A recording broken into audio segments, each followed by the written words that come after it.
श्री शिवाय नमस्तुभ्यम। हर हर महादेव। इस चैनल पर हम आपको गुरुजी पंडित प्रदीप मिश्रा जी द्वारा बताए हुए उपाय आसान भाषा में समझाने का प्रयास करते हैं। 24 दिसंबर दिन बहुत ही विशेष है क्योंकि मार्गशीर्ष माह के प्रदोष के साथ साथ अनंग त्रयोदशी की विशेष तिथि भी पड़ रही है और ये विशेष तिथि वर्ष भर में एक ही बार आती है, जो मार्गशीर्ष के शुक्ल पक्ष में 24 दिसंबर को इस अनंग त्रयोदशी के दिन प्रदोष भी पड़ रहा है। तो बहुत ही विशेष महत्व है और इस दिन किए जाने वाले गुरुजी पंडित प्रदीप मिश्रा जी द्वारा बताए गए उपाय लेकर आए हैं।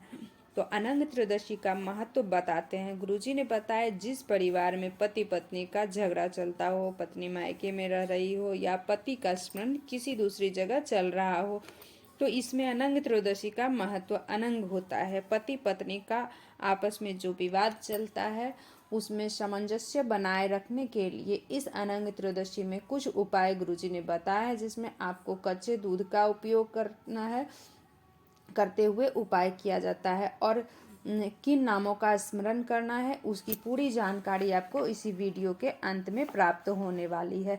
साथ ही 24 दिसंबर रवि प्रदोष के अवसर में रवि प्रदोष में किया जाने वाला विशेष उपाय भी लेकर आए हैं, वो भी हम आपको इसी वीडियो के माध्यम से समझाने का प्रयास करेंगे। जिनका व्यापार नहीं चल रहा है, धन संपदा नहीं आ रही है, नौकरी प्राप्ति के लिए, साथ ही पद प्रतिष्ठा के लिए, उन्नति के लिए इस दिन किए जाने वाले विशेष उपाय की जानकारी लेकर आए हैं।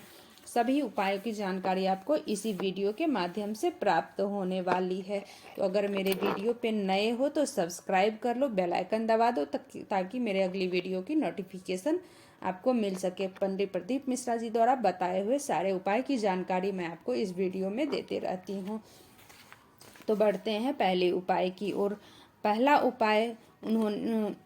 पहले उपाय उन लोगों के लिए है जिन लोगों का व्यापार नहीं चल रहा हो, जो व्यापार व्यवसाय में उन्नति चाहते हो, जिनका पैसा चला गया हो, जिनका कर्ज बढ़ गया हो या कोई व्यापार शुरू करना चाहते हो तो व्यापार बार बार बदल के देख लिया, कोई उन्नति नहीं हो रही है, उनके लिए ये रवि प्रदोष का उपाय किया जा सकता है। तो सिर्फ ये उपाय आपको एक ही बार करना है और सिर्फ रवि प्रदोष में ही किया जाने वाला बेहद खास उपाय है। तो सबसे पहले आपको बेलपत्र लेना है। इस उपाय को करने के लिए आपको 3 बेलपत्र की आवश्यकता होगी। ध्यान रखिए, 3 बेलपत्र आपको ऐसा लेना है जो कि कहीं से भी खंडित नहीं होना चाहिए, पूर्ण होना चाहिए। शिव जी पर हमेशा पूर्ण चीजें अर्पित की जाती है, तो 3 बेलपत्र आप ऐसी लीजिए जो कि कहीं से भी खंडित ना हो, जिसमें आपको पहली बेलपत्र माता अशोक सुंदरी के स्थान पर अर्पित करना है। जलाधारी के बीच में जो मोटी लाइन होती है वो माता अशोक सुंदरी का स्थान है, वहां पर आपको एक बेलपत्री अर्पित कर देना है। चिकना भाग जो है नीचे की ओर रहनी चाहिए। अशोक सुंदरी माता के स्थान पर स्पर्श करें। उल्टी बेलपत्री अशोक सुंदरी माता के स्थान पर यानी कि चिकना भाग जो है नीचे की ओर रहना चाहिए, आपको अर्पित कर देना है अशोक सुंदरी माता के स्थान पर। और बेलपत्र की जो डंडी है वो शिवलिंग की ओर आपको रखनी है। दूसरी बेलपत्री जो ऊपर जलाधारी बनी होती है, जलाधारी जो ऊपर लगी रहती है, वहां पर आपको अर्पित करना है। यदि ऊपर जलाधारी नहीं बंधी हो तो आपको शिव जी के 5 पुत्रियों के नाम लेके, जया, विषहरा, सांवरीवरी, गौतली और देव, इस 5 नाम का स्मरण करते हुए आपको शिवलिंग पर अर्पित कर देना है। पर अर्पित जहां से भी करेंगे आपको ठीक विपरीत दिशा में आपको उसकी डंडी होनी चाहिए। मतलब जब आप शिवलिंग पर अर्पित करेंगे तो जो डंडी है वो आपके ठीक विपरीत दिशा में होनी चाहिए, मतलब आपकी ओर नहीं होनी चाहिए, वो डंडी शिवलिंग की ओर होनी चाहिए। रखें तो इस तरीके से वो दूसरा बेलपत्र आपको अर्पित कर देना है। अब तीसरी बेलपत्री जो है आपको कैसे अर्पित करना है वो भी ध्यान से सुने। सुनिएगा, जो कि तीसरी बेलपत्री है वो शिवलिंग की जो जलाधारी होती है, जहाँ शिवलिंग रखा है वहाँ पर आपको स्पर्श कराना है। जलाधारी में स्पर्श कराते हुए उस बेलपत्र को बेलपत्र के वृक्ष के नीचे लेकर जाना है, और वहाँ पर जो भी कंकड़ पड़ा हो वो कंकड़ वहाँ पर आप मिट्टी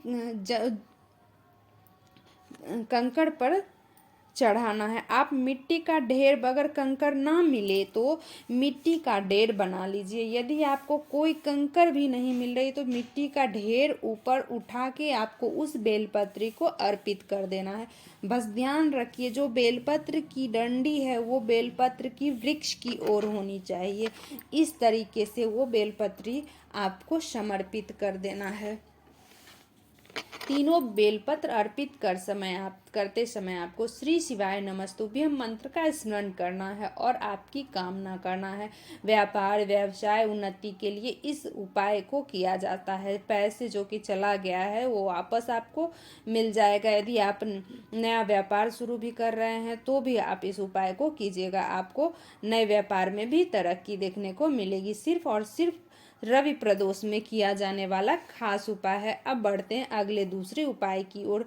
ये उपाय उन लोगों के लिए है जो नौकरी प्राप्ति के लिए प्रयास कर रहे हैं, या व्यवसाय के लिए तरक्की कर रहे हैं, तरक्की नहीं हो रही है, मिल पा रही है, या जीवन में तरक्की के लिए या पद उन्नति के लिए, मतलब कोई भी नौकरी के लिए। तो इस उपाय को करने के लिए आपको 7 बेलपत्र की आवश्यकता होगी। 7 बेलपत्र ले लीजिएगा। ये उपाय उसी मंदिर में करना है जहाँ पे त्रिशूल हो।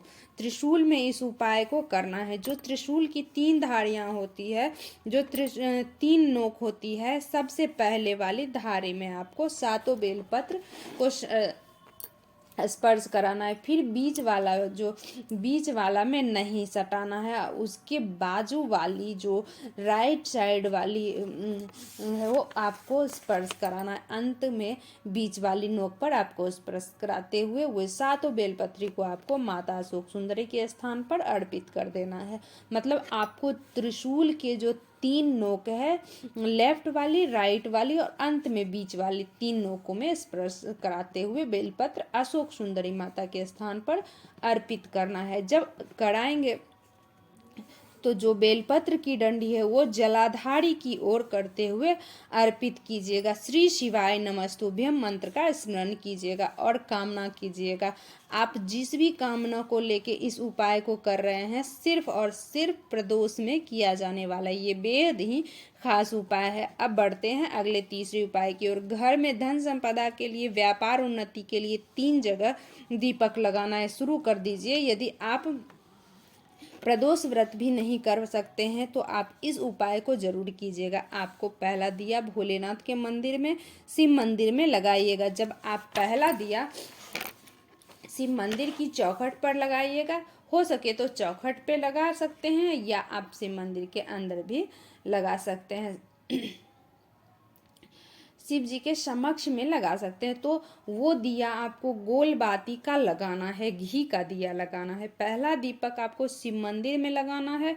दूसरा दिया आपको बेलपत्री के वृक्ष के नीचे लगाना है। और जब आप बेलपत्री के वृक्ष के नीचे दिया प्रज्वलित करेंगे तो उसमें आपको लंबी बाती वाला दिया लगाना है। लंबी बाती धन संपदा बढ़ाने के लिए प्रयोग में लाई जाती है और बेलपत्री के वृक्ष के नीचे हमेशा लंबी बाती वाला दिया प्रज्वलित किया जाता है।